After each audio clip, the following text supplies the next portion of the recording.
यो बौला हो यो गधडी हो भाइको बदनाम गर्दा तपाईँ के को बदनाम हो बदनाम के को बदनाम भाइ जस्ता हुन्छन् दुर्गा मामाको लागि चाहिँ त्यसले काट्न आएछ भने म अगाडि घाँटी थापिदिन्छु दाँत समेत झरिसकेछ दाँत झरे के गर्छ तागत बोल्छ भाइ त्यस्तो दाँतको कुरा नगर्नु न खेल्नु पर्यो भने त 4-5 लडाइन्छु के फुलानी गर्नु त बेकारमा त्यसलाई एक त हामी त बिएमसी मै जानु तपाईँ गर्न तर त्यसलाई बिएमसी होइन त्यसलाई सिधै नि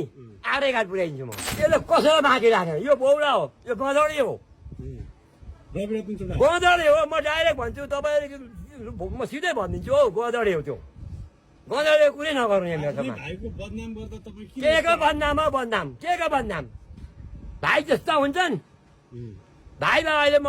सुरुङमा बसेको 12-13 वर्ष भयो मेरो घरमा आउँछ नि बिदा म जान्छ बहिनीहरू कहाँ जान्छ अब बहिनीहरू के भन्छन् अरे भने दुर्गा बस्नेले मेरो दाजु 16 छ सिधा छ 4 लगाइ किनिदिन्छु भनेर हाम्रो घरको परिवारको बेहोस गरे त बहिनीहरूले पनि त्यति गर्ने भए मलाई गर्नु नि मलाई दुर्गा मामाले 4 लगाइदिएपछि गुवालीमा गएर उनीहरूले हेर्नु पर्यो नि म पैसा बेच्ने होइन आमाले मुनिका मामा मलाई चाहिन्छ मामाको ठाउँमा छ मामाको ठाउँमा छ त्यो दिनु नदिनु मामाको ठाउँमा छ तर मामालाई गाली गर्नु चाहिँ म चाहिँ